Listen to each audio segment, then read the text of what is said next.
Hey everybody, welcome to the show. This is Steve with Baskis 360. Got a special guest on today. His name is Dr. Stephen J. Fliesler. He's a professor of ophthalmology at University of Buffalo in New York. He does a lot of eye research stuff. Sits on the committee, the board of trustees for the Association for Research in Vision and Ophthalmology, and many other things. A distinguished professor and doctor, and I can't wait to speak to him about different things related to, eye trauma related to blast injury and the research he does. Just a month ago or so, we were on Capitol Hill trying to make a case for a Department of Defense line item, some money that is utilized to conduct these kinds of research, or this kind of research. And so let's roll the intro, Vic.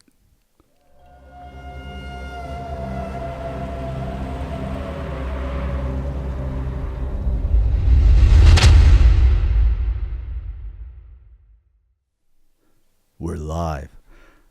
Dr. Fliesler, how are you doing? Hey, I'm doing very well, and thanks for having me on your show. Absolutely. It's how's the weather where you're at? It sucks. I'll just be very frank. Okay. Saturday, I didn't wear a jacket. It was 60 degrees. I was having a great time. And Sunday, we got snow. And this morning, it was 25 degrees Fahrenheit with snow on the ground. It's all over the place. Yeah, but it's a dry cold.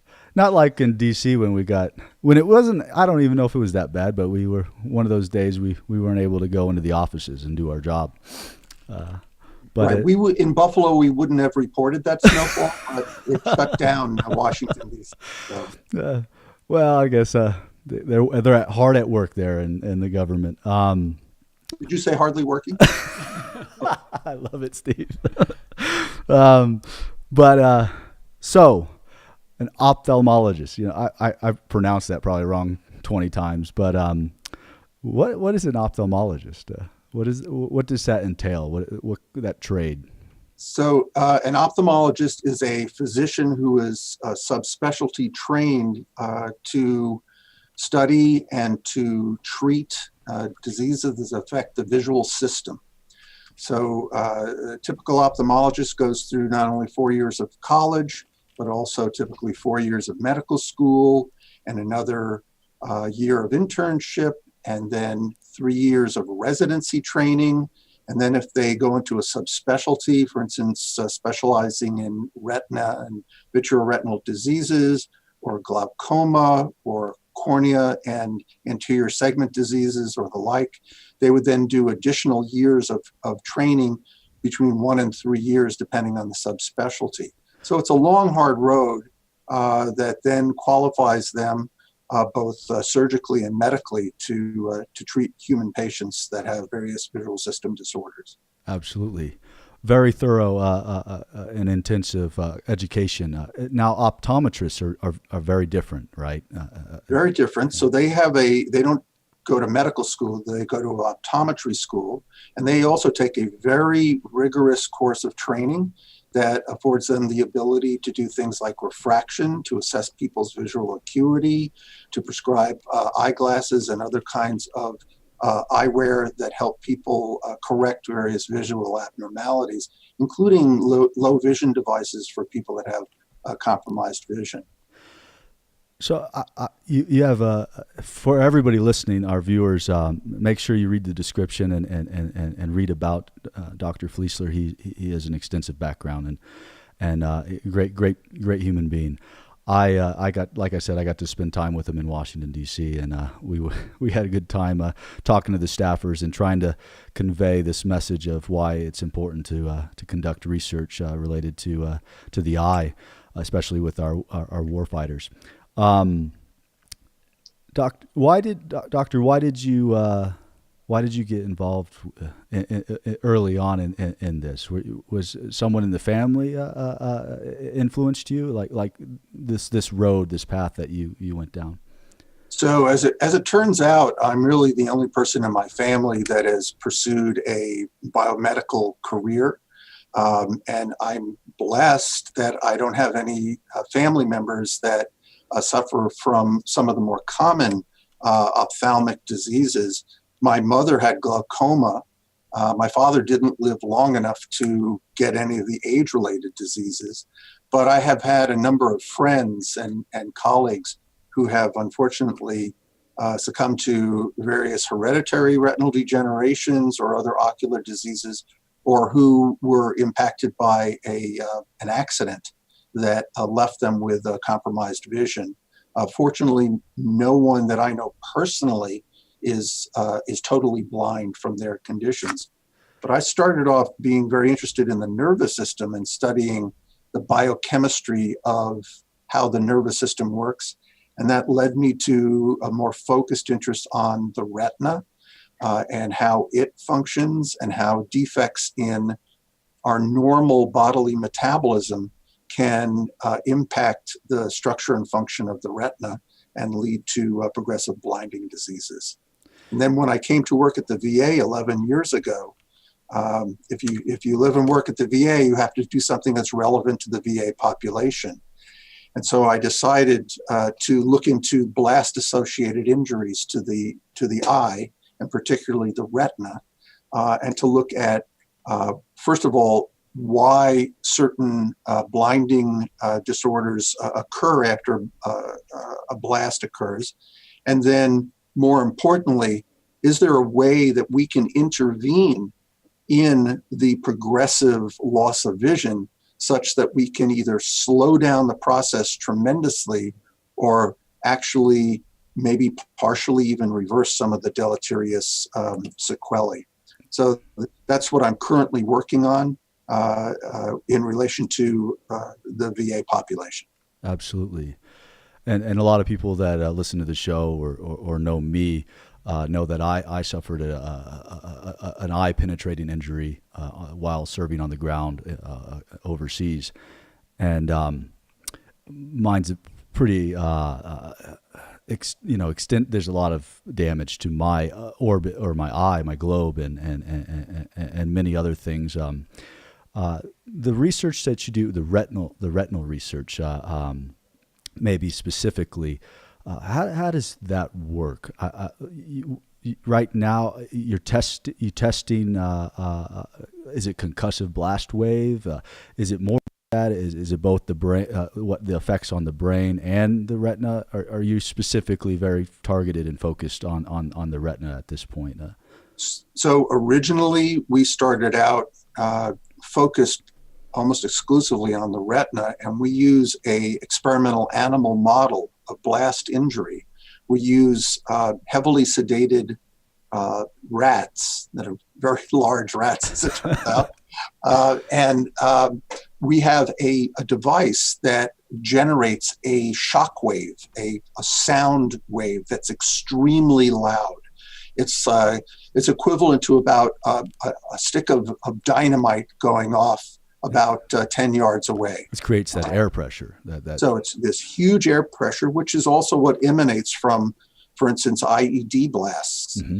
And that shock wave then hits the body, and it can impact every tissue, every organ system in the body. We have been focused on what are the consequences of that kind of blast shock wave on the structure and function of the retina. And pardon me, more recently, we've also expanded this study to include a study of what happens to the brain as well. So with our experimental model, we'll expose these animals who, by the way, never feel any pain. They're completely sedated, and they're exposed to the blast.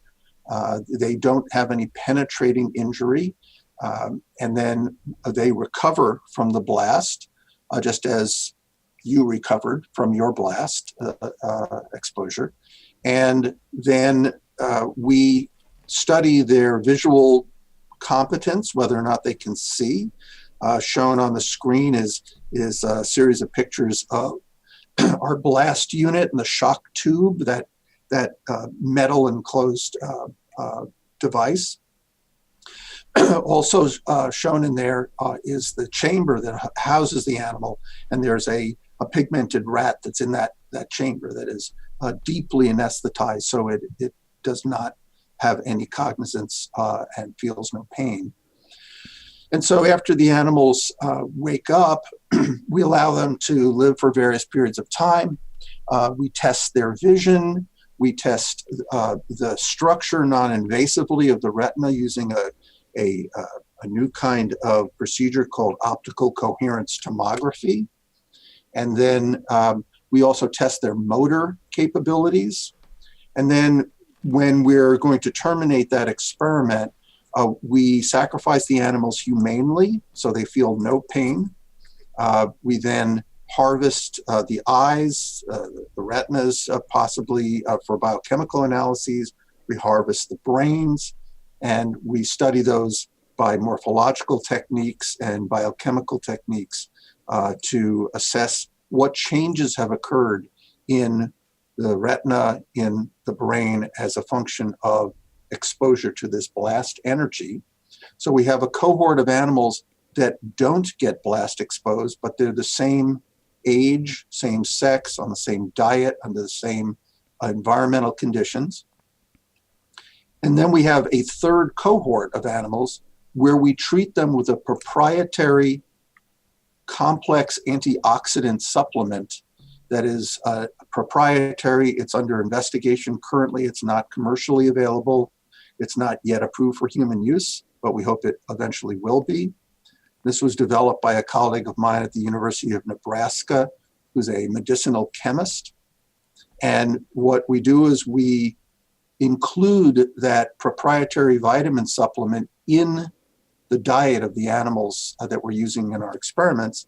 And what we look for is a prevention of loss of retinal structure or function, a protection of the retina and the brain from the deleterious effects of blast exposure. So that would be something that someone would ingest or take if they're going to be exposed to things, or after, or both. So the idea for this particular regimen is that soldiers, before they're deployed, would be taking this like a multivitamin pill, like you might take any day, like I do every day, for instance, okay? Mm-hmm. And then after they've been on that for a while, and it usually takes at least a week for them to get a steady state level of pharmacologically sufficient amounts of the compounds throughout their body, then they could be deployed. And the idea is that they would have on board all the time this antioxidant defense mechanism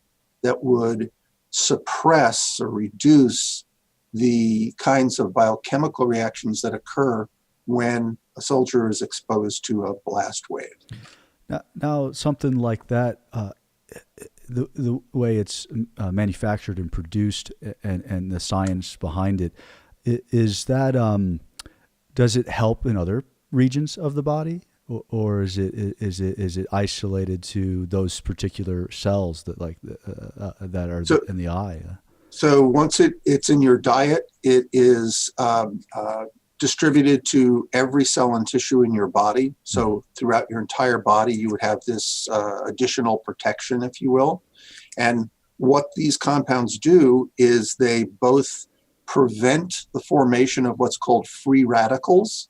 And also, if there are free radicals that are already circulating in tissues and cells, it actually quenches those free radicals. It destroys them. Okay, and it's thought that a lot of the damage that we see to the visual system, to the brain, to the lungs, the heart, and other tissues by blast injury is as a consequence of generation of free radicals that are extremely deleterious to cells and tissues. And free radicals are floating around in the body in these situations where the human body sustained trauma.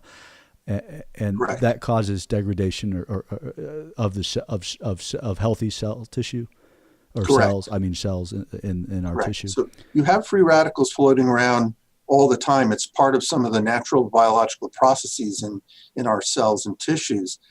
However, above a certain level, the unchecked release and distribution of those free radicals becomes essentially toxic to cells. Absolutely. And it becomes destructive. And it seems, and those free radicals are probably congregated in areas where there's a lot of trauma. If you were to, like yourself, someone, a researcher or scientist or a doctor that's studying this, is that what you would see, or is it kind of during trauma, or does it evenly, those free radicals evenly? I'm interested in all this because, it is interesting how the body heals, how the body, what the body creates. It's something that the body creates. That's correct. Yeah. So these are primarily generated through an organelle in every cell in your body called mitochondria. Yep. And mitochondria are the organelles that produce the energy material that your body uses to perform every biochemical operation. Okay. Absolutely. So the mitochondria is necessary as the powerhouse of your cells, mm-hmm.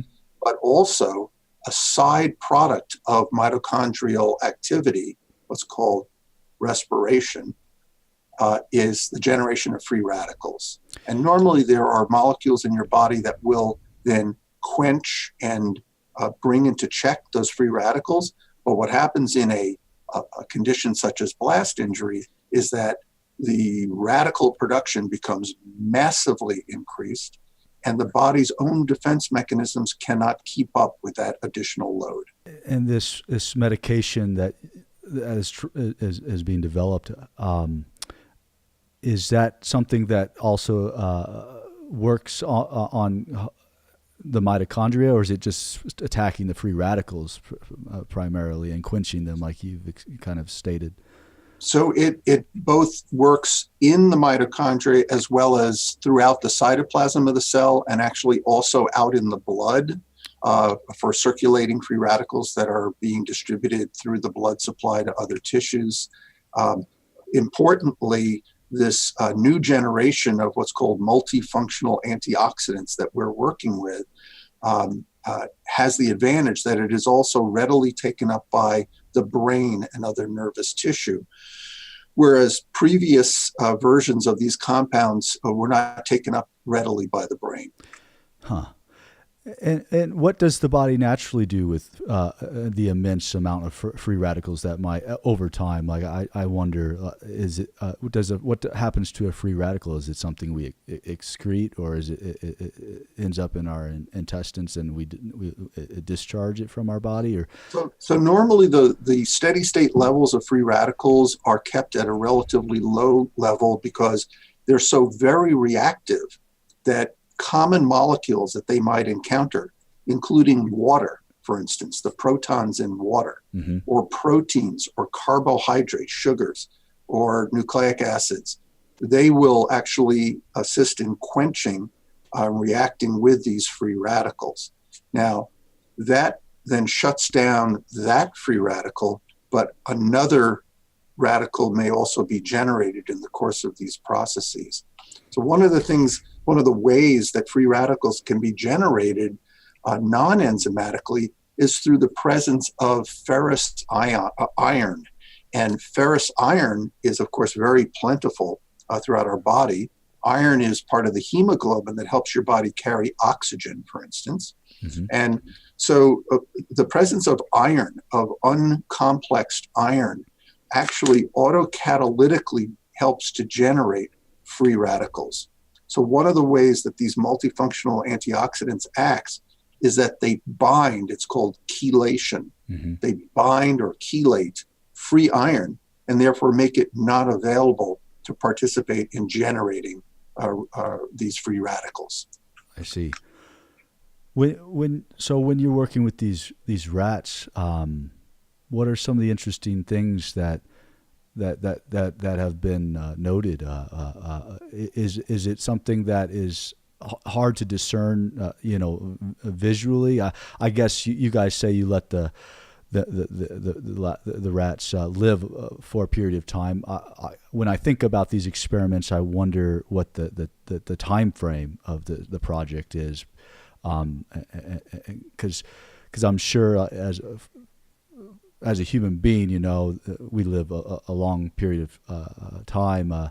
What the changes are, what the body, how the body reacts, but you guys study literally the eyes of these rats, and so you put them under microscopes, and you're looking for the damaged cell tissue and this Yes, and and there are other things. So one of the unexplained phenomenon that we've observed with soldiers who've been exposed to a blast injury that has not penetrated their eye and has not been lethal is that when they're brought immediately to the medical unit in the field for assessment, the first thing, of course, is they have a very bad headache from concussion, and you probably experienced this at some point. Yeah. And also they had ringing in their ears, tinnitus. Mm-hmm. Okay? I still and have so that. they were, and you still have tinnitus, right? I do, pretty bad in my right ear. So of course the blast energy impacts the sensory modality that is most tuned to that particular kind of energy. So for instance, our photoreceptor cells are tuned to receiving light and to transducing light into a visual signal. Light doesn't do anything to the inner ear hair cells. It doesn't do anything to your taste buds. It doesn't do anything to your tactile sensation. Okay? So light is basically the signal that our photoreceptors and our retinas are specifically designed to detect. The inner ear hair cells are specifically designed to detect sound. And sound pressure. So they are the most immediately and drastically affected sensors in our body to a blast wave, okay? But what happens, and we've noticed in soldiers, is that initially those auditory problems and the headaches are the main complaint. And they say that they can read the eye chart, or they can see the doctor holding fingers up and saying, how many fingers do I have, et cetera. So gross visual tests, the doctor writes on his or her chart, no eye problem, or okay vision, or whatever, right? Or even the medic that's serving with the unit will or even the medic. And so months later, these same soldiers now have double vision. They start having visual acuity problems. They might even have inability to discriminate between different hues of color. And now they come back to the VA, let's say, if they've been released from active service, and they tell about these complaints, and the doctor looks at their field notes from their chart and says, well, it says here you didn't have any eye injury or eye problems. So I've been very puzzled by this. And it turns out in our animal model, we're using conditions that don't result in an immediate loss of vision, or even in an acute and progressive loss of vision. We're using conditions that are very subtle in the visual system, at least initially. And what we found is there's a molecule that is synthesized in the retina by a particular class of cells called Mueller glial cells. These are not neurons, they're actually support cells that help the neuronal cells, such as the photoreceptor cells, function. And these cells make this molecule called glial fibrillary acidic protein, or GFAP for short. We have an antibody that recognizes this protein, and if we take the eyes out of the animal, embed the eyes, section the retinas, and then on a microscope, treat those sections with this antibody to this protein, and then use a fluorescently tagged secondary antibody to see where that first antibody bound, we can see that the levels of GFAP just skyrocket in the retinas of blast-associated animals, but they're very, very low levels in non-blast exposed cohorts of animals. And that's so a signature for that upregulation of that particular molecule in the glial cells tells us that even though we don't see overt morphological changes or overt changes in the ability of the retina to transduce light into a visual impulse that's measured by a technique called electroretinography, nonetheless, there's something going on in the neuronal environment that's deleterious, because the only time those glial cells become activated like that is if the local environment is disturbed. That also surprisingly persists for months. So we've looked out to 9 months after a single blast, and even though the retina structurally has been preserved and has lost only some modest function, we see that this canary in the mine shaft molecule, this GFAP, is still dramatically upregulated in the retinas, telling us that everything is not okay in the retina. This is such an important thing for our listeners and viewers.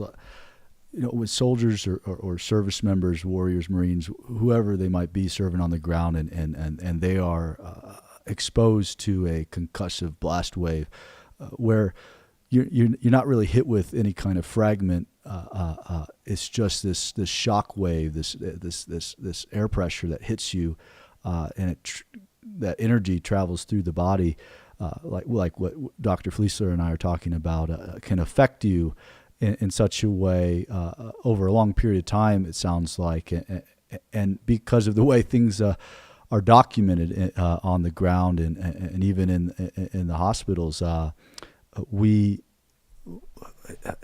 we come back after serving, we might have lived through a number of blast waves and experienced these IEDs that detonated near us. And they may have caused damage to the eye or the brain, and this is being discussed and talked about in many other kinds of things like football and sports, and I think in different ways. But this trauma to the tissue, I guess, can be lasting and cause this degradation of sight, and so. Something like this medication that Dr. Fliesler is talking about seems amazing. There are other things that Dr. Thomas Zampieri, another gentleman that was with us on Capitol Hill, when we were sitting with the staffers and in the offices there on Capitol Hill, we would discuss some of the other items that were being developed. Is that the same from the same pool of money, correct? And the same some of the same research that you guys are doing, or is that elsewhere, kind of segregated? So my particular funding for this project comes from the Department of Veteran Affairs. The money that we were seeking to get from Capitol Hill was through the Department of Defense, the DoD, and it is specifically through what's called the Congressionally Directed Medical Research Program, or CDMRP, and the subgroup that is specifically addressing visual problems related to military-derived injuries is called the Vision Research Program, or VRP. So the panel, in fact, that I just served on, as did Dr. Zampieri, last Tuesday and Wednesday, was reviewing grant applications from researchers in the field who are studying various kinds of military-associated injuries that impact the visual system. And we made decisions on funding priorities to direct funds for those research projects to go forward. Absolutely. And some of those things, when you were discussing, again, that you let the rats live for a while and you probably monitor their behavior, their ability after being exposed to this loud, this air pressure or the sound wave.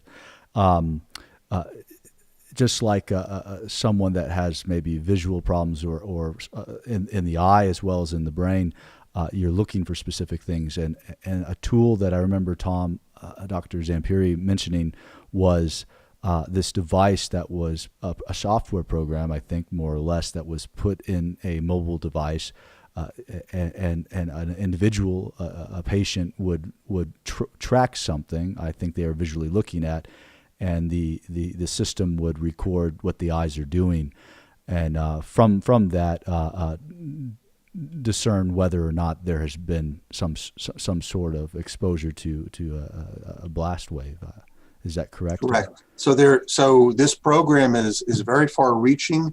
It not only has a fundamental research into the biochemical and cellular mechanisms that underlie progressive degeneration of the visual system components, but also in new diagnostic tools, such as the one that you just described, where in the field with a handheld device it's fairly compact and also is easily portable.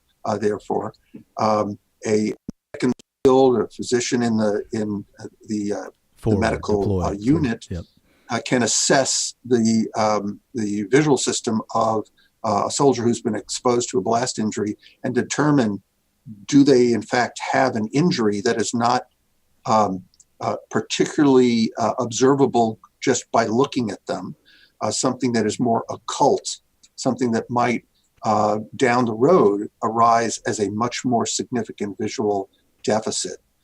The other thing, which I'm very excited about, is a new generation of devices that is an implant that goes underneath the retina. It's surgically implanted in the patient, and it actually acts as if it's a retina, only it's a completely electronic device. And it will stimulate the remaining cells in the retina to then take in photons of light from the outside world and help them be conducted appropriately to the brain, where they can be interpreted as a visual signal. The current kinds of technology don't give you fine definition and form. So unlike a camera, currently, it will give you outlines so that you can distinguish, let's say, a person standing in the room and know that they're there, like a silhouette, and that they're different from a chair or different from a wall. Yeah, it's good that you explain that. I think a lot of people, when they meet someone that's blind or come across someone, it's almost like black and white, because a lot of people that can see well or see normally will just close their eyes. But there are so many different kinds of eye disorders and diseases and traumatic injury that can cause interesting effects with perception of the world, and so what you're explaining, it makes sense.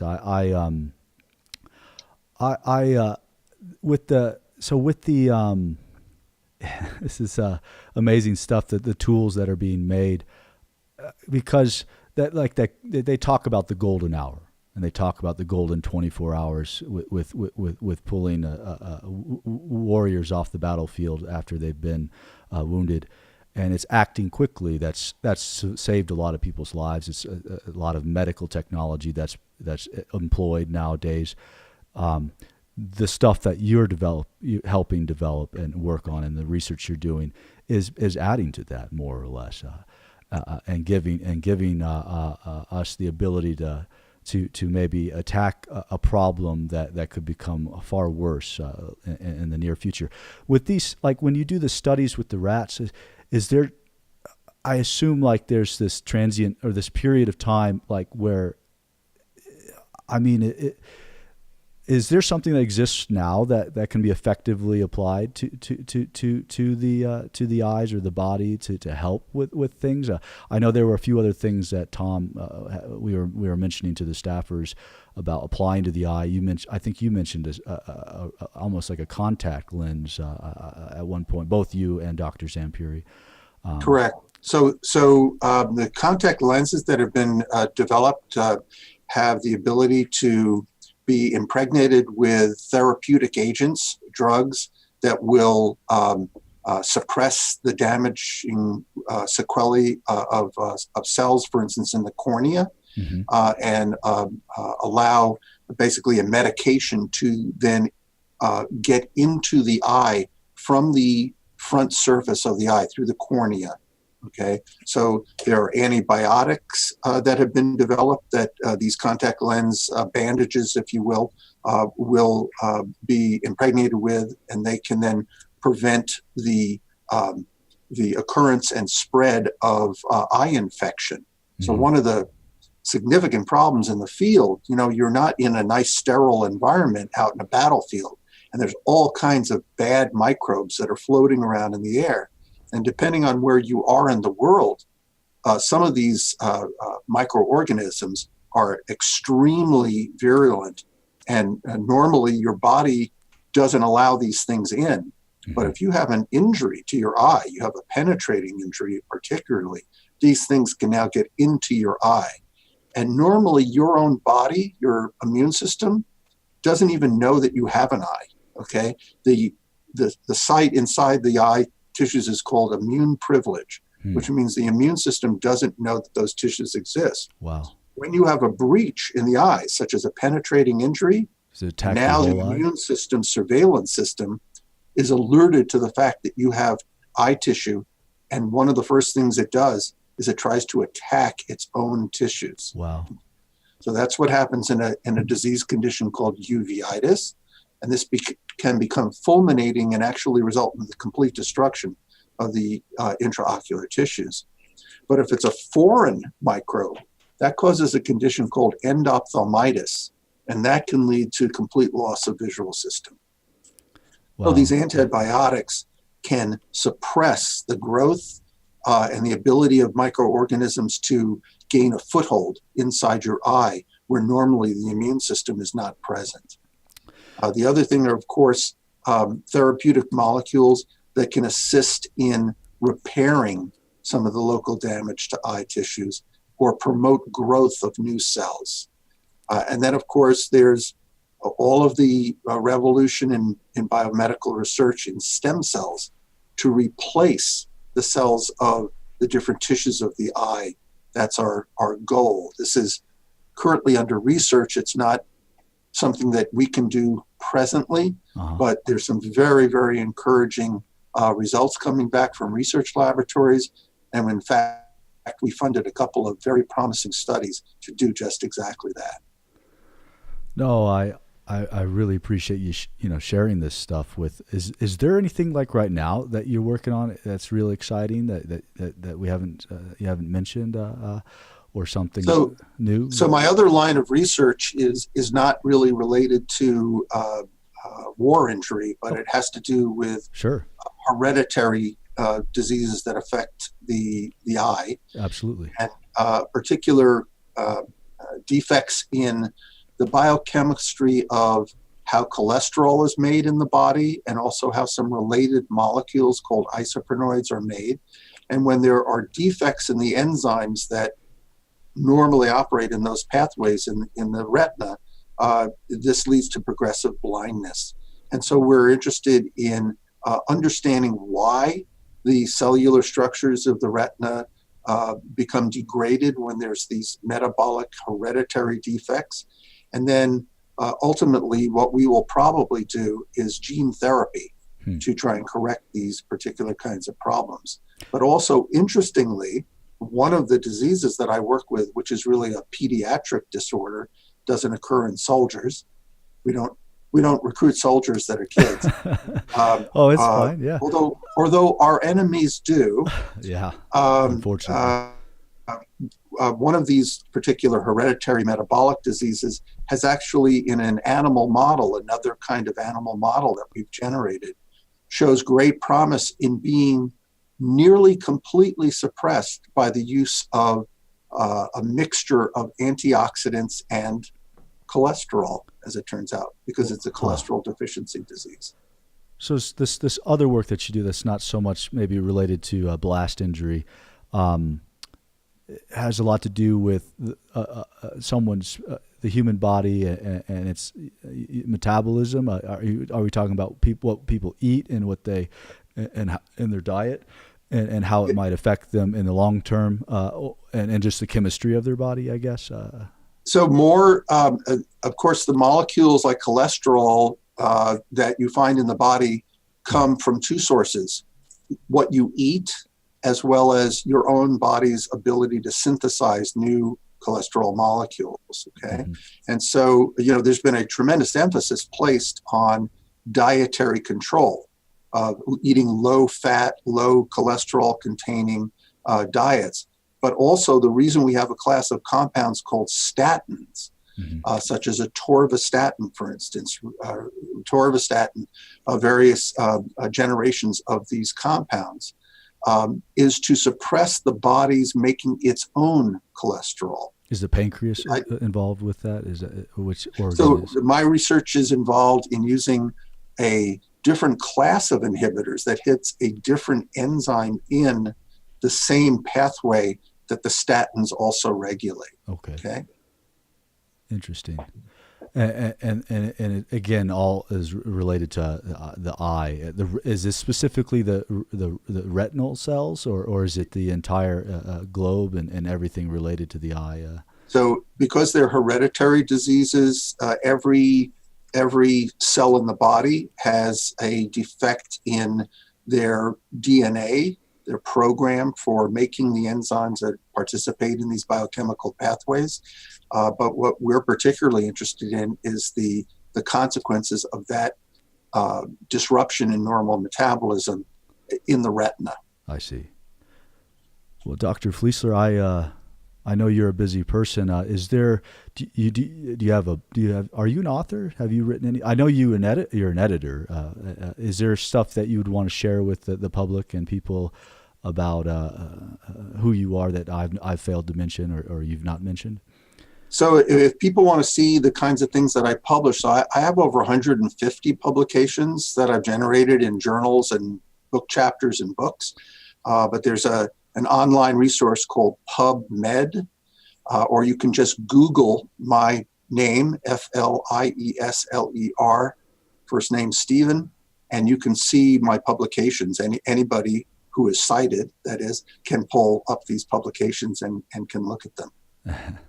No, thank you, Dr. Fliesler, for taking time out of your day. I know that you're busy and you're about to make some big travel around the world here shortly, correct? Correct. Yeah, I'm leaving Wednesday.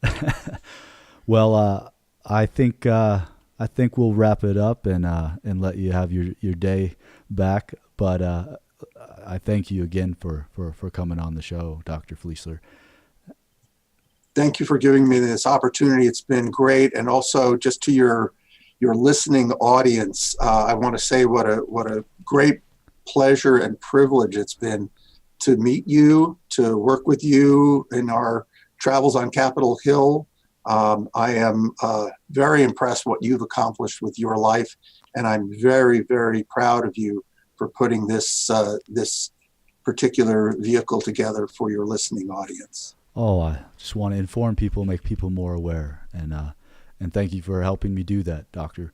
So we'll sign off then. Until we meet again. Until we meet again. Take care, everybody. Ciao.